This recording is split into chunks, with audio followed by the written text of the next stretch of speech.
నీటికి అంత శక్తి ఉంది. ఈ నీరంతా కూడా శివస్వరూపం. అట్లా నీరంతా శివస్వరూపం అయితే దానికి పూజ చెయ్యాలనుకుంటే జంబుకేశ్వరంలో జలలింగం, అందుకే నీటి నుంచి నీటి ధారలు ఊరుతూ ఉంటాయి. అరుణాచలంలో అగ్నిలింగం. సరే, అరుణాచలం గురించి నేను ప్రస్తావించవలసి ఉంటుంది. అగ్నిహోత్రమే అరుణాచలంలో ఉన్నటువంటి లింగస్వరూపమైంది.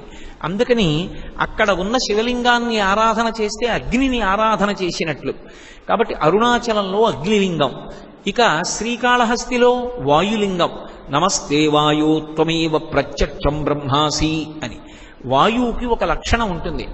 వాయువే సుఖము. సుఖము అన్న మాటకి పర్యాయ పదం ఏదంటే వాయువు. వాయువు లేదనుకోండి దుఃఖమే. అసలు వాయువు లేకపోతే ఇక మిగిలినవి ఏవి ఉన్నా కూడా అసలు సంతోషంగా ఉండడు. అందుకే వాల్మీకి మహర్షి శ్రీరామాయణం ఉత్తరకాండలో ఒక మాట అంటారు, వాయు ప్రాణ సుఖం వాయు వాయు సర్వమిదం జగత్ వాయునాసం పరిత్యక్తం న సుఖం విందతే జగత్ అంటారు. వాయు ప్రాణ, వాయువే ప్రాణము. వాయువు లోపలికెళ్ళి పైకొస్తోంది కాబట్టి సంతోషంగా ఉంటాడు. అదే ఎంత ఆస్తి ఉండనివ్వండి, ఊపిరి సరిగ్గా అందట్లేదు అనుకోండి, ఆయాసం వస్తోంది అనుకోండి, ఎగూపిరి, వాడికి ఎంత ఐశ్వర్యం ఉండనివ్వండి, ఎంత బంధుగణం ఉండనివ్వండి, ఎంతమంది పిల్లలు ఉండనివ్వండి, ఎంత చదువుకున్నవాడవనివ్వండి, ఏమిటి సంతోషం ఉంటుంది? ఎగూపిరి వచ్చి చెమటలు పడుతున్న వాడికి దిగూపిరి వచ్చింది, ఏమి సంతోషం ఉంటుంది? గాలి లేదు, ఏమి సుఖంగా ఉంటుంది? ఎన్నిటి మధ్య కూర్చున్నా గాలి ఆట్టలేదనుకోండి, ఏమిటి సంతోషంగా ఉంటుంది?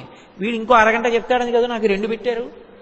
గాలి తగిలితే సుఖంగా ఉంటుంది. వాయు ప్రాణ సుఖం వాయు వాయు సర్వమిదం జగత్. అసలు వాయువే సమస్త జగత్. వాయువు ఆగిపోయిందనుకోండి ఇక లోకం ఉండదు. ఎందుకు ఉండదు అంటే మనం ఉండడం ప్రధానం కాదు, ధర్మం ఉండడం ప్రధానం. ధర్మము లేకుండా మనం ఉన్నా కూడా అది శవస్వరూపమే, అది అశౌచంతో ఉన్నట్లు, దానికి ఏం ఉపయోగం ఉండదు. ధార్మికంగా ఉండడం, ధార్మికంగా లేకుండా ఉండడం, ఉండి లేకుండడం. చెయ్యవలసిన సంధ్యావందనం చెయ్యలేదనుకోండి, వాడు ఉన్నాడు కానీ వాడు అశౌచంతో ఉన్నవాడితో సమానం. సంధ్యావందనం చేసి ఉన్నాడు, శౌచంతో ఉన్నాడు, ఇప్పుడు వాడు ఉన్నవాడితో సమానం. వాడు ఏదైనా చేయడానికి పనికొస్తాడు. ఇప్పుడు వాడు సంధ్యావందనం చేయలేదు, వాడు ఎందుకు పనికిరాడు. అందుకే సంధ్యావందనం చేయాలంటే ఏమి ఉండాలి? చెయ్యి కదలాలి. ఆచమనం చేయాలంటే వేళ్ళు ముడవాలి, అర్ఘ్యం ఇవ్వాలి, చేతులు నడవాలంటే ఎందుకు నడుస్తాయి? లోపల వాయువు తిరగాలి. ఊపిరి పీల్చడం కాదు, పీల్చిన తరువాత 10 విడిపోతుంది వాయువు. ప్రాణ అపాన వ్యాన బుధాన సమాన నాగ కూర్మ కృకర ధనంజయ దేవదత్తములని 10 రూపాల్లో విడిపోతుంది. విడిపోయి శరీర నిర్వహణ చేస్తాడు. చేసినప్పుడు లోపల తిరుగుతుంది వాయువు. అందుకే వాల్మీకి మహర్షి రామాయణంలో ఒక మాట అంటారు, వాయువు గురించి మాట్లాడుతూ, అశరీర శరీరేషు వాయు చలతి పాలయన్ అంటారు. వాయువుకి శరీరం ఉండదు. వాయువుని ఎలా ఉంటాడు చూపించండి అన్నారనుకోండి, ఉండదు. అందుకే కన్నడ దేశంలో ముఖ్య ప్రాణుడు అని పిలుస్తారు. వాయువు అందరూ ముఖ్య ప్రాణుడు అంటారు. వాయువుకి రూపంతో చూపించండి అంటే చూపించడం కుదరదు. కానీ ఆయనకు ఒక శరీరం లేకపోయినా అన్ని శరీరాల్లోకి ఆయన పెడతాడు, వెళ్ళి పరిపాలన చేస్తాడు. ఆయన లోపలికి వెళ్ళి పైకొస్తున్నాడు కాబట్టి నేను మాట్లాడుతున్నాను. ఊపిరి తీస్తూ మాట్లాడండి అన్నారనుకోండి, మాట్లాడలేరు. ఎందుకంటే అసలు ధారకము పోషకము వాయువు. అది లోపలికి ఎడితే నిలబడుతుంది, శరీరం పనికొస్తుంది. అది లోపలికి వెళ్ళలేదనుకోండి పనికిరాదు. అది లోపలికి వెడుతున్నప్పుడు ఏ ప్రతిబంధకాన్ని అది అంగీకరించదు. తీస్తూ మాట్లాడండి కోటేశ్వరారు అన్నారనుకోండి, నేను కాదు, ఎవరూ మాట్లాడలేరు. తీస్తే మాట్లాడగలను, తీసిన వాయువుని వాక్కుగా మార్చగలను. అంటే నాలో ఉన్న భావములు వాక్కులుగా మారాలంటే లోపల వాయువు కుంభనం అవ్వాలి. అది మళ్ళీ వ్యయమైతే వాక్కు అవుతుంది. అంటే ఒకరి వలన ఒకరికి ప్రబోధం జరగాలి అంటే అసలు ఏది ఉండాలి? వాయువు ఉండాలి. పైగా కాష్టభూత అనిజిజ్ఞిరే అంటారు. లోపల వాయువు తిరగడం ఆగిపోయిందనుకోండి, శరీరము కర్రైపోతుంది. అందుకే ఊపిరి ఆగిపోగానే శవం దగ్గరికి వెళ్ళి చెయ్యెత్తితే చెయ్యి మామూలుగా ఇలా లేస్తుంది, కాలెత్తితే కాలు ముడుచుకుంటుంది. కొంతసేపు అయిన తర్వాత ఏమవుతుందంటే ఈ శరీరంలో తిరుగుతున్నటువంటి వాయువు ఆగిపోతుంది. నేను ఒకప్పుడు తెల్లవారుజామున 2 గంటలకి ఒక మహాతల్లి నిర్గమించింది. నేను వాళ్ళ ఇంట్లో ఉన్నానప్పుడు. మళ్ళీ ఒక 45 నిమిషాలు అయిన తర్వాత బ్రేవ్ అని శబ్దం వచ్చింది నోట్లోంచి. అందరూ హడిలిపోయి ఉలిక్కి పడ్డారు. అయ్యి బాబాయ్ ఇదేమిటి, త్రేణుస్తున్నారు, బతికే ఉన్నారులా ఉన్నారు.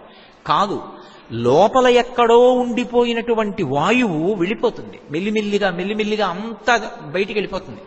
లోపల ఉన్న వాయువు అంతా కూడా బయటికి వెళ్ళిపోతే కాష్టభూత అనిజిజ్ఞిరే, ఆ వాయువు వెళ్ళిపోతే కర్ర అయిపోతుంది శరీరం. కర్ర అయిపోయింది అనుకోండి, అది దహింపబడడానికి తప్ప ఇక దేనికి యోగ్యము కాదు.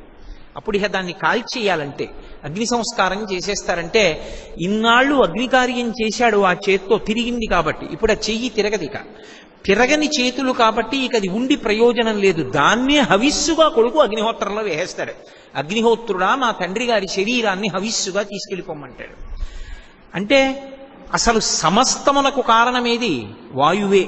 ఆ వాయువు అందనటువంటి వాడికి తెలుస్తుంది ఆ బాధ ఏమిటో.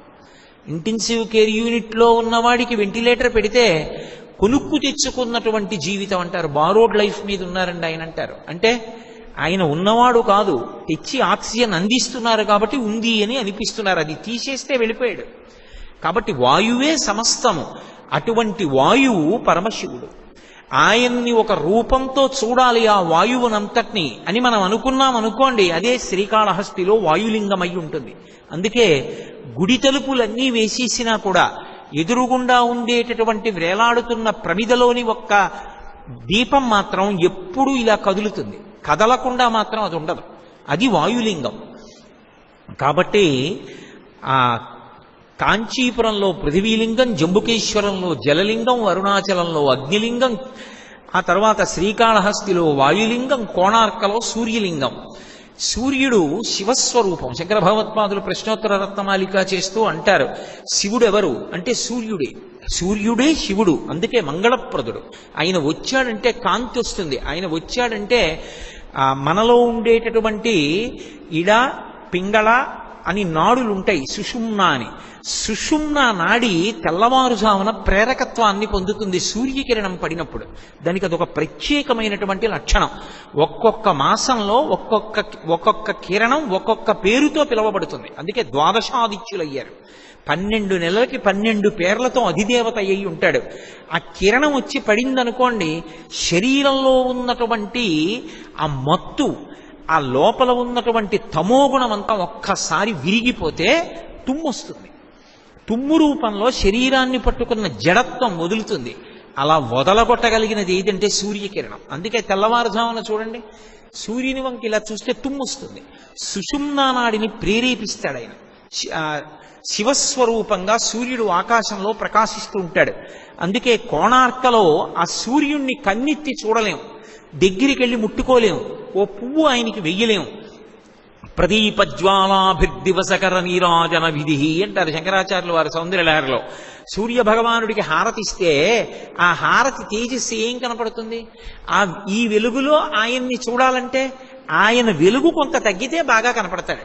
అంతేగాని చిన్న హారతిలో ఆయన్ని చూస్తే ఏం కనపడుతుంది? కానీ చూడాలని తాపత్రయం ఉంటే ఆ సూర్యుడే శివలింగ స్వరూపమై కోణార్కలో ఉంటాడు. చంద్రుడు ఓషధులను ప్రేరేపిస్తాడు. ఓషధి అంటే శరీరానికి వచ్చినటువంటి అనారోగ్యాన్ని తగ్గించేది అని మీరు అనుకోకూడదు.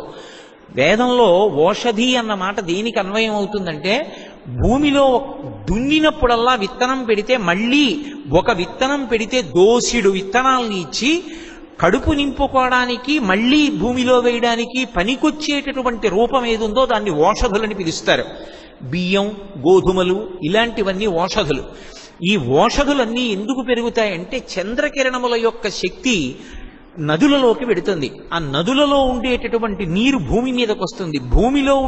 భూమి ఈ నీటిలో ఉండేటటువంటి శక్తిని పీల్చుకుని పంటల్ని పండించి ఓషధుల్నిచ్చి మన అందరి శరీరాలు ఆరోగ్యంతో, శక్తితో, తేజస్సుతో ఉండేటట్టుగా అనుగ్రహిస్తూ ఉంటుంది. అందుకే రోహిణీ శక్తి అని పిలుస్తూ ఉంటారు. శరీరంలోకి తేజస్సును నింపుతుంది రోహిణి. అందుకే రామాయణంలో ఒక మాట అంటూ ఉంటారు, ఏదో చంద్రుని యొక్క స్వక్షేత్రమైనటువంటి రోహిణిని దుర్బుద్ధితో చూసినట్లు అంటూ ఉంటారు. అంటే ఈ శరీరంలోకి తేజస్సునంతటినీ ఎవరు నింపుతారు అంటే ఆ ఓషధులను మనం తిన్నప్పుడు, ఏదో అన్నం తిన్నాననుకోండి, అన్నంలో ఉండేటటువంటి సారమంతా కూడా శరీరమునందు తేజస్సుగా మారుతుంది.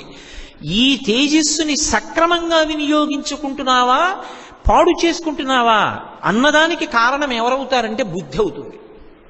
బుద్ధి కారణం.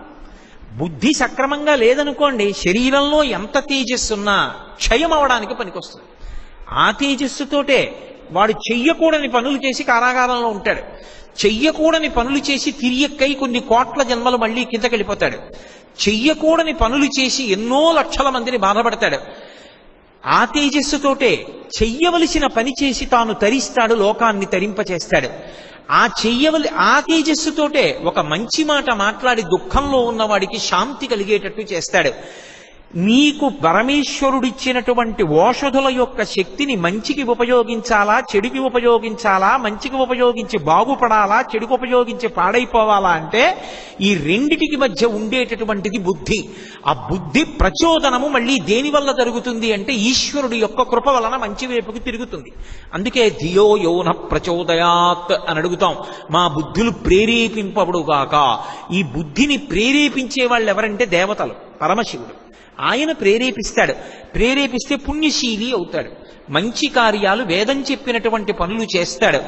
అటువంటి ఓషధులనన్నిటినీ కూడా ప్రకాశింపచేయగలిగినటువంటి చంద్రతత్వము ఘనీభవించి ఒక చోట లింగస్వరూపమైతే అదే సీతాకుండంలో చంద్రలింగం. ఇక చిదంబరంలో ఆకాశలింగం. ఆకాశము అంతటా పరివ్యాప్తమై ఉంటుంది.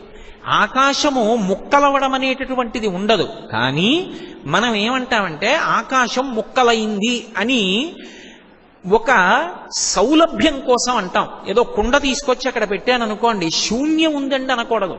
శూన్యము అన్న మాట మనకి లేదు శాస్త్రంలో. ఆ శూన్యము అన్న మాట బౌద్ధులు వాడినందుకే శంకర భగవత్పాదులు వాదిస్తే శూన్యం అన్న మాటకి జవాబు చెప్పలేక బౌద్ధమతం భారతదేశాన్ని విడిచిపెట్టి పారిపోయింది. శంకరాచార్యుల వారు తరిమారు అన్న మాట పరమ అబద్ధం. శంకరులు ఎవరినీ తరిమి కొట్టలేదు. శంకరులు అడిగిన ప్రశ్నకి జవాబు చెప్పలేక వెళ్ళిపోయింది బౌద్ధం ఈ దేశం నుంచి.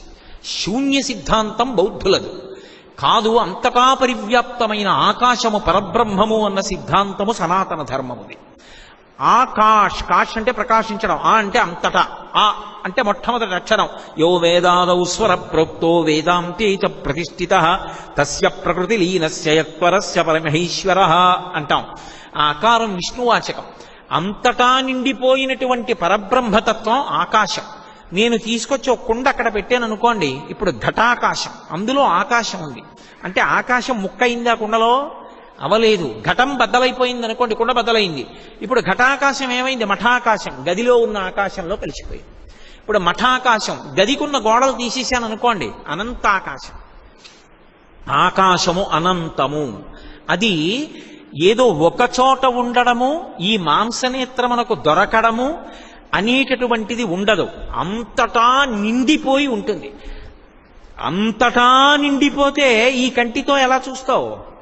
చూడడం కుదురుతుందా? చూడడం కుదరదు. అందుకే ప్రత్యేకించి కొన్ని శివాలయాలలో నీడరాని దీపాలు పెడతారు. నీడ ఉండదు దీపం పెడితే నీడ పడుతుంది. నీడపడని దీపాలతో అలంకారం చేస్తారు. అంటే పరమశక్తివంతమైన క్షేత్రాలని గుర్తు. తిరువారూరులో చేస్తారు అలా. తిరువారూరు క్షేత్రానికి ఉన్న గొప్పతనం ఏమిటంటే నల్లటి గంధం పుయ్యడం, నీడలేని దీపం పెట్టడం, వసంత మాసంలో కళ్యాణం చేసి అనేకమైనటువంటి వాహనాల మీద ఊరిరిగింపు చెయ్యడం. 3 ప్రత్యేకతలు తిరువారూరికి. అటువంటి స్థితిలో అంతటా నిండిపోయినటువంటి పరమాత్మని ఈ కంటితో ఎలా చూస్తావు? ఎలా కుదురుతుంది? ఏదో ఒక రూపంలో పెట్టాననుకోండి, మనసు పట్టుకుంటుంది. ఆ మనసు పట్టుకున్న తర్వాత ధ్యానం చెయ్యగా ధ్యానం చేసి పట్టుకుందామనుకున్న మనసు కూడా దానిలోనే కరిగిపోతుంది. అది అసలు ధ్యానానికి పరాకాష్ఠ. మీకు నేను బాగా అర్థమయ్యేట్టు చెప్పాలంటే, ఓ ఉప్పు బొమ్మ ఒకటి సముద్రం యొక్క లోతు తెలుసుకుందామని సముద్రంలోకి ప్రయాణం మొదలుపెట్టి సముద్రంలోకి వెడుతోంది ఉప్పు బొమ్మ. అది సముద్రపు అంచు చేరుకునే లోపల, అడుగు చేరే లోపల ఈ ఉప్పు బొమ్మ ఏమవుతుంది? సముద్రంలో కరిగిపోయింది. అలా ధ్యానమునందు 3 ఉంటాయి.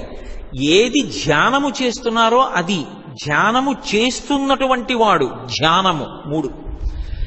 ఈ ధ్యానమునందు మనసు అలా నిలబడిపోగా ధ్యానము చేస్తున్న మనసు, ఆ మనసుతో ఉన్న జీవుడు ధ్యానము చేయబడుతున్న వస్తువునందు లయమైపోతారు. అప్పుడు ఒక్కటే ఉంటుంది, అది అద్వితీయం, రెండవది లేదు. అద్వైతం అనుభూతి. ఆ ఒక్కటిగా నువ్వు అనుభవంలో నిలబడడం. అప్పుడు ఇక రెండో వస్తువు లేదు. అప్పుడు ఆ ఒక్కటే ఉన్నది, అది ఆకాశం అనుభవములోకి వస్తుంది, అది అద్వైతముగా అంతటా నిండిపోయి ఉంది. ఇప్పుడు ఇక్కడ కూర్చుని నేను మాట చేత చెప్పగలను అంతటా ఉన్నాడు అని, కానీ అంతటా ఉన్నవాడిగా నేను చూడగలనా? నెయ్యి ఎక్కడుంది అని అడిగాను అనుకోండి, పాలలో ఉన్నది, ఏది చూపించు, కనబడదు. కానీ ఆ పాలనే కాచి తోడు పెట్టి కొంతసేపు కదపకుండా ఉంచి పెరుగైన తర్వాత కవ్వందింపి తాడు కట్టి చిలికి ఆ చిలికినప్పుడు వచ్చినటువంటి వెన్నపూస పైకి తీసి పాత్రలో పెట్టి సన్నని అగ్ని మీద దాన్ని బాగా తప్తం చేస్తే అందులోంచి నెయ్యి వస్తుంది. ఇప్పుడు నెయ్యి ఎక్కడుంది? పాలలోంచే వచ్చింది. పాలలో ఉన్న నెయ్యి కంటికి కనపడుతుందా? కనపడదు. ఒకసారి నెయ్యి వచ్చిన తర్వాత పాలలో కలుస్తుందా? కలవదు. అలా విశ్వమునందు విశ్వనాథుడున్నాడు, విశ్వనాథుడే విశ్వముగా ఉన్నాడు. విశ్వనాథుడే, కానీ విశ్వముగా కనపడడం మాయ. అందుకే అసలు నిజానికి విష్ణు సహస్రనామ స్తోత్రంలో 1000 నామాలు లేవు, ఒక నామమే విశ్వం, అదొకటే నామం. మిగిలిన 999 నామాలు కావు, విశ్వం అన్న నామానికి వ్యాఖ్యానాలు యథార్థానికి. అందుకే శుకబ్రహ్మ మహాభాగవతం ప్రారంభం చేస్తూ హరిమయము విశ్వమంతయో, హరి విశ్వమయుండు, హరిమయము కాని ద్రవ్యము పరమాణువు లేదు వంశ పావన వింటే అన్నాడు. విష్ణువే విశ్వము, విశ్వమే విష్ణువు. పేరు ఏదవనివ్వండి, సబ్రహ్మ సశివ సహరిశ్చేంద్ర సోక్షర పరమస్వరాట్. తత్వత విశ్వమే విశ్వనాథుడు, విశ్వనాథుడే విశ్వం. విశ్వము విశ్వనాథుడుగా కనపడే వరకు నువ్వు భక్తితో కర్మానుష్ఠానం చేయాలి. ఒకసారి అది అందిపోయింది అనుకోండి, అందిపోయిన తర్వాత ఇక విశ్వనాథుడే ఉంటాడు, విశ్వం ఉండదు. అందుకే అదే రుద్రాధ్యాయం కర్మకి పనికొస్తుంది, అంటే అభిషేకం చేయడానికి పనికొస్తుంది. అదే రుద్రం జపం చేయడానికి పనికొస్తుంది. అదే రుద్రం పూజకు పనికొస్తుంది, నమః పెడితే. అదే రుద్రం జ్ఞానానికి పనికొస్తుంది పండిపోతే. పండిపోయాడంటే గుర్తేమిటంటే రుద్రమంత్రాలన్నీ ఆయనలోకి ఆవాహన అయిపోతాయి. ఎలా అయిపోతాయి అంటే, నేను మీకు ఒక ఉదాహరణ చెప్పాలంటే, నమచ్చోరాయిచ శిష్ప్యాయిచ భైన్యాయిచ శిఖత్యాయిచ ప్రవాహ్యాయచ అని ఉంటుంది. నమచ్చోరాయచ దొంగ రూపంలో ఉన్న శివ నమస్కారం. దొంగ రూపంలో ఉన్న శివుడికి నమస్కారం అంటే దొంగగా శివుడు ఎక్కడున్నాడు అంటే, నీలో నీ దగ్గర ఒక పనిని నీకు తెలియకుండా చేసినా, నీ దగ్గర ఉన్న వస్తువుని తెలియకుండా తీసుకుపోయినా, నీకు తెలియకుండా ఏదైనా పట్టుకొచ్చి అక్కడ పెట్టేసినా, వాడెవరో నీకు తెలియనప్పుడు పిలిచే పేరు దొంగ కాదు. వాడెవరో తెలియదు. నేను తీసి నా గడియారం అక్కడ పెట్టాను, ఎవరో పట్టుకుపోయాడు. కుటుంబరావు గారన్నా కాంతారావు గారన్నా దొంగ ఎత్తుకుపోయాడు. నేను కాసిన పాలు ఉంటే బాగుండే తాగుదాం అనుకున్నాను. ఎవరు పెట్టారో తెలియదు. నేనున్న విడిదిలో పాలు పెట్టున్నాయి. ఎవరు పెట్టారు? బయటికి వెళ్ళి చూశాను, ఎవ్వరు లేరు. ఎవరు పెట్టారు? అది ఎవరు పెట్టారు? ఎవడో దొంగ, మహానుభావుడు, నాకు తెలియదు, ఆయన వచ్చి పెట్టి వెళ్ళాడు అంతే. తెలియకుండా చేసిన వాడు దొంగ, అంతే కదా. అయినప్పుడు మన ఊపిరి మనం తీసుకుంటున్నామా? మన ఊపిరి మనం తీయట్లేదు. మన ఊపిరి మనం తీస్తే ఆపుకునేవాడు ఉండడు లోకంలో. మనం నిద్రపోయినప్పుడు, ఏమంటే కోటేశ్వరారు నిద్రపోతూ శివానంద లహరి చెబుతురు అంటే నేను చెప్పలేను, కానీ నిద్రపోయినప్పుడు ఊపిరి ఎవడు తీశాడు? మరి ఆయన తీస్తున్నాడు. నాకు తెలియకుండా నా ఊపిరి తీసి నేను ఉన్నానన్న భావన లోకానికి ఇచ్చి నన్ను మంగళప్రదుణ్ణి చేస్తున్నాడు. వాడు ఉన్నాడు అని నాకు గౌరవం ఇచ్చాడు. కాబట్టి వాడు దొంగ. నమచ్చోరాయచ కాదు. అది బాగా జ్ఞానముగా పర్యవసించిపోయిందనుకోండి, నేను తీసి నా గడియారం అక్కడ పెట్టాను, లోపలికి వెళ్ళి స్నానం చేసి బయటకు వచ్చాను, వీధి తలుపు వేయలేదు, మళ్ళీ వచ్చేటప్పటికి గడియారం లేదు. అప్పుడు నేను గబగబా వెళ్ళి పువ్వు పట్టుకొచ్చి, ఎక్కడ నేను గడియారం పెట్టానో అక్కడో పువ్వేసి, గడియారం దగ్గర ఎవరు నిలబడి తీసేసి ఉంటారో ఆ నిలబడినటువంటి చోటు దగ్గర 4 పువ్వులేసి, ఈశ్వరా ఒకనాడు నాకు ఈ గడియారం లేదు, అయ్యో ఉపన్యాసం చెప్పుకునేటప్పుడు ఈయన చేతికి ఓ గడియారం ఉంటే బాగుంటుందని నువ్వే ఒకానొక వ్యక్తి రూపంలో నాకు గడియారాన్ని అమర్చావు. ఆ గడియారాన్ని అమర్చినప్పుడు నువ్వు నాకు శివుడవయ్యావు. ఇప్పుడు నాకన్నా అవసరమైన వాడు ఇంకొకటి కనపడ్డాడు నీకు, వాడికి ఈ గడియారం పట్టుకెళ్ళి ఇచ్చావు. గడియారం నాదా నీదా? నీది నాకిచ్చావు. నాదన్నది నాకెప్పుడూ లేదు, నీది నాకిచ్చావు. మళ్ళీ నాకన్నా అవసరమైన బిడ్డ ఇంకొకడున్నాడు, వాడికి గడియారం ఇస్తే బాగుంటుందని నీది నువ్వు పట్టుకెళ్ళిపోయావు. నీ వస్తువు కొన్నాళ్ళు నాకు ఇచ్చి నేను ధరించాక మళ్ళీ ఎవరికో అవసరమని నాకు కనపడకుండా వచ్చి నా దగ్గర నుంచి మళ్ళీ తీసుకెళ్ళావు. కానీ స్వామి నువ్వు వచ్చి పట్టుకెళ్ళావనడానికి గుర్తు ఇక్కడ గడియారం కనపట్టలేదు.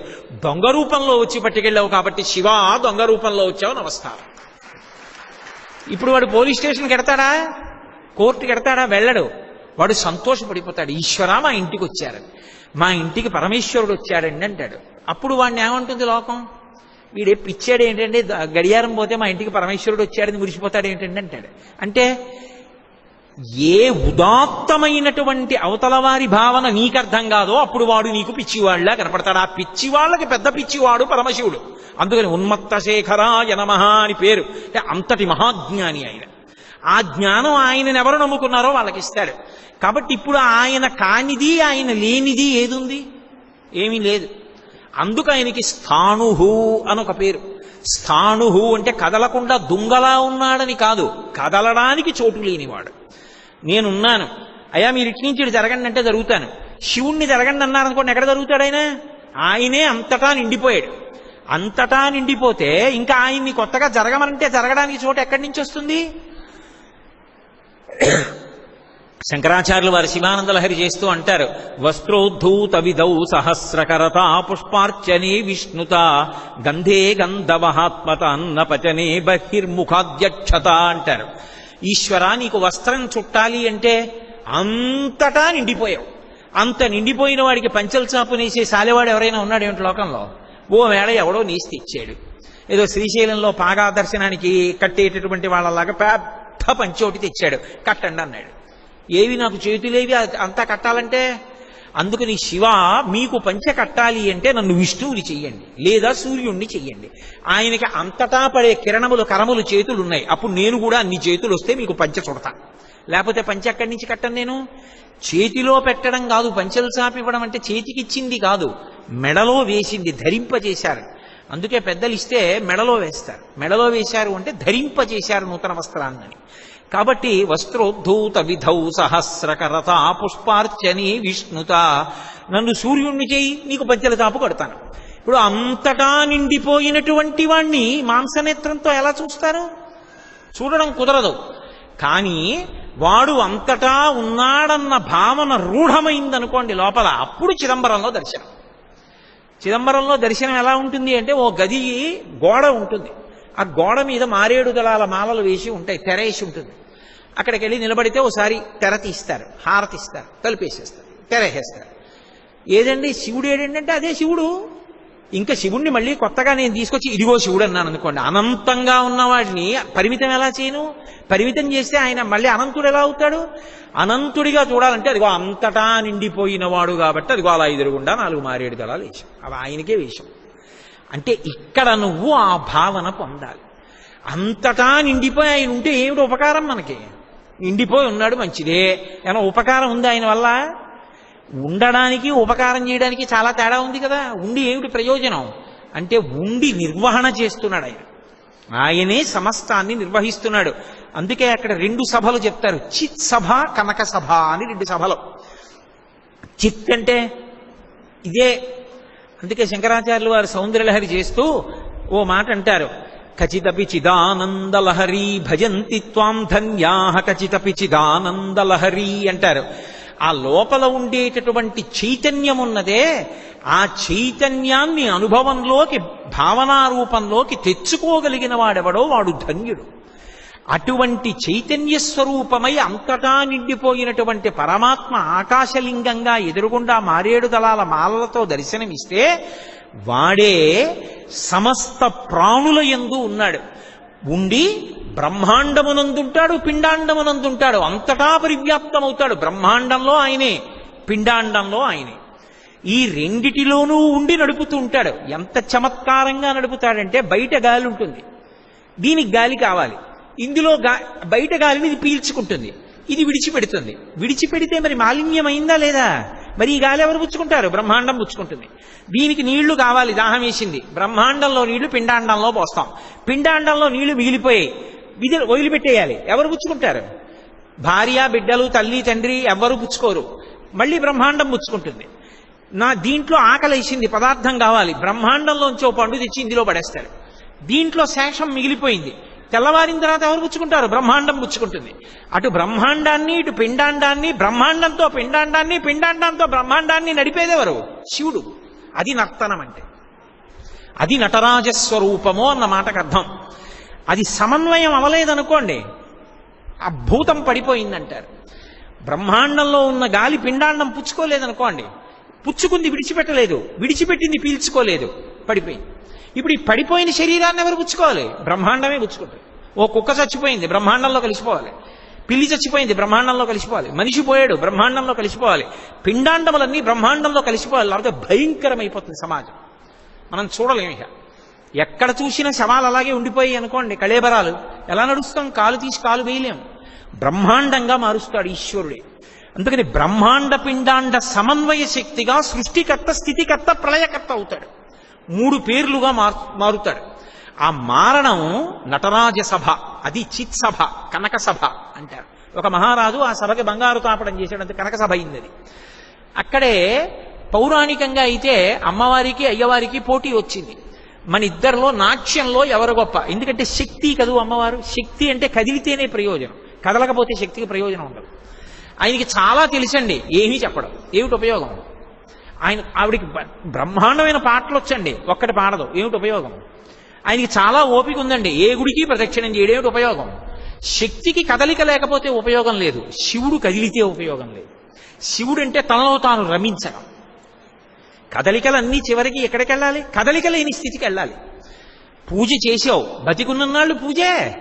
పూజ చేస్తూ చేస్తూ భగవంతుని యొక్క పాదముల మీద పువ్వు వేస్తుండగా భగవంతుని యొక్క పాదము మనసులో కనపడితే కన్నులు మూతలు పడిపోయి ఆనందధారలు కన్నుల వెంట కారిపోతూ అలా కదలకుండా ఉండిపోయి లోపల ఏనాడు భగవత్పాదాన్ని దర్శనం చేశావో ఆనాడు నీ జీవితం ధన్యమైంది. అంటే కదలికలన్నీ కదలికలు లేని స్థితికి వెళ్ళిపోతే శివుడు, మళ్ళీ కదలికలు వస్తే అమ్మవారు. తరంగాలన్నీ ఆగిపోయి అనుకోండి చెరువులో, శివుడు. ఓ పైనుంచి చెట్టు మించి ఓ పండు కింద పడి తరంగాలు వచ్చాయనుకోండి, మళ్ళీ అమ్మవారు. అమ్మవారు అయ్యవారిలో ఉంటారు, తరంగాలు చెరువును వదిలిపెట్టి బయట ఉండవు. తరంగాలు శివుణ్ణి ఆశ్రయిస్తాయి. శివశక్త్యాయుక్తో యది భవతి శక్తి ప్రభవితుం నచేదేవం దేవో నఖల కుశల స్పందితుమపి అతస్త్వామారాధ్యాం హరిహర విరించాదిభిరపి ప్రణంతుం స్తోతుం వా కథమకృత పుణ్య ప్రభవతి. కారు యొక్క హార్స్ పవర్ వేరుగా ఉంటాయా? ఉండవు, రెండూ ఒకటే. నేను నా ఉపన్యాస శక్తి వేరుగా ఉంటామా? ఒకదాన్నొకటి ఆశ్రయిస్తాయి. అలా శివశక్తులు సమాగమ స్వరూపములై ప్రకృతి పురుషులై ఉంటారు. కదలడం ధర్మం, కదలిక లేనితనం శివస్వరూపం. అందుకే చిట్ట చివరి స్థాయిలో కదిలిపోతే వాడు శివుడు కాలేడు. అందుకే అమ్మవారు ఏం చేస్తుంది అంటే శివశక్తైక్య రూపిణి లలితాంబిక, ధర్మాన్ని పట్టుకొని కదలగా కదలికలవసరం లేని శివస్వరూపంగా మార్చేస్తుంది. తెరెత్తేసి మాయా అన్న అవనిక తీసి కలిపేస్తుంది. ఈ నిర్వహణ కొరకు నటరాజు అవుతాడు ఆయన. లేకపోతే ఆయనకి రాజశబ్దం ఎక్కడి నుంచి వచ్చింది? రాజ అన్న శబ్దం ఎక్కడైనా వాడితే అది సాధారణంగా విష్ణువు పట్ల ఉంటుంది తప్ప శివుడి పట్ల ఉండదు రాజశబ్దం. మీరు చూడండి, ఏదో గోవిందరాజ అంటే మహానుభావుడు శ్రీ మహావిష్ణువు గోవిందరాజస్వామి వారు అంటాం. అలాగే ఆయనకి సంబంధించినంత వరకు మనకి దక్షిణ దేశంలో రంగరాజు అని ఆయనకు ఒక పేరు. రంగస్థలం మీద రాజు ఆయన. ఈ బ్రహ్మాండం అన్న రంగస్థలం మీద ఆడుతూ ఉంటాడు, రంగరాజు. శివుడికి నటరాజు. ఏ తత్వం చేత నటరాజు? ఉత్తినే అలా నాట్యం చేస్తూ ఉంటాడని కాదు దాని అర్థం. పౌరాణికంగా అయితే పార్వతీ పరమేశ్వరులకు చర్చ వచ్చింది, నేను కదా కదలికలన్నీ. యాదేవీ సర్వభూతేషు లజ్జారూపేణ సంస్థిత, యాదేవీ సర్వభూతేషు క్షుధారూపేణ సంస్థిత, యాదేవీ సర్వభూతేషు శక్తి రూపేణ సంస్థిత. నేను కదా నృత్యం, కదలికలు నావి కదా శక్తి. నువ్వా నేనా? పోటీ వచ్చింది, ఇద్దరూ నృత్యం చేస్తున్నారు. ఆయన ఏం చేస్తే ఆవిడ చేసింది. ఎలా? శ్రీ మహావిష్ణువుని న్యాయ నిర్ణేతగా పెట్టారు. పరమశివుడు ఏం చేశాడంటే చూసి గెలుపెవరిదో నిర్ణయించాలని కుంకుమ పాత్రలో కాలి బొటనవేలు ముంచి కాలు పైకెత్తి అమ్మవారికి బొట్టు పెట్టాడు. ఆడది సభాముఖంగా చెప్పవలసిన అవసరం లేదు, అలా కాలు పైకెత్తే తత్వం ఉండదు, అలా ఎత్తకూడదు. కాబట్టి అమ్మవారు ఓటమిని అంగీకరించి శివుణ్ణి నృత్యానికి అధిపతిని చేసింది. నటరాజు అయ్యాడు. అంటే యథార్థమునకు మనలో ఉన్నటువంటి సమస్త కదలికలకు అధినాయకుడు ఆయన అయ్యాడప్పుడు. ఇప్పుడు ఆ నటరాజు మూడుగా మారిపోతాడు. ఆయనే సృష్టికర్త, ఆయనే స్థితికర్త, ఆయనే ప్రళయకర్త. మూడు పేర్ల